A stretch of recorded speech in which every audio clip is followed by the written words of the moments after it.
This is the online version of our daily newsletter, The Morning Win. Subscribe to get irreverent and incisive sports stories delivered to your mailbox every morning. Wednesday was not a great day at all for Drew Brees, as the Saints QB showed his you-know-what to the world when he was asked about what he thought of players kneeling during the playing of the anthem. What was his takeaway? That he will never agree with anybody disrespecting the flag of the United States of America or our country. Brees upset his favorite wide receiver with his comments and had another great teammate tell him that sometimes you need to shut the expletive up. Numerous NFL players crushed him for it on Twitter, and Lakers star LeBron James also tweeted his disgust in Brees' stance on the anthem.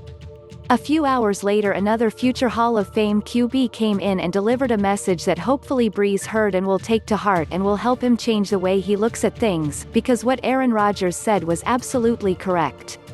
The Packers QB posted a photo from a peaceful sideline protest that he took part in with teammates back in 2017 and shared this message: "A few years ago we were criticized for locking arms in solidarity before the game.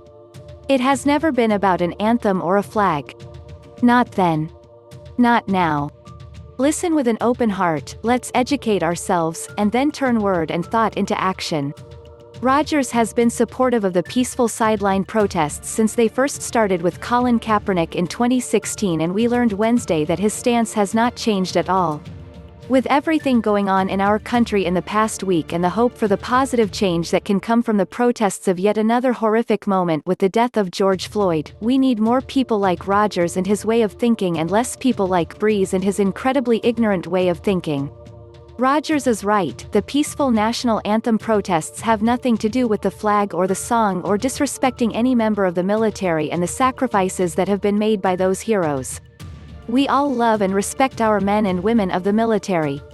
The peaceful protests are about drawing attention to police brutality and racial injustice and trying to bring an end to things that continue to cost people their lives.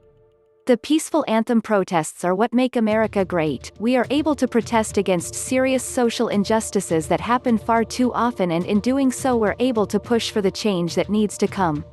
Taking a knee during the anthem wasn't disrespectful when it began, and it sure as hell isn't disrespectful now.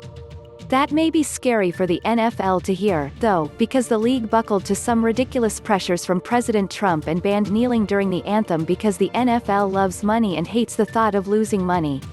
Brees apparently has a lot to learn, and also a lot of friendships to try to repair. Good luck with that.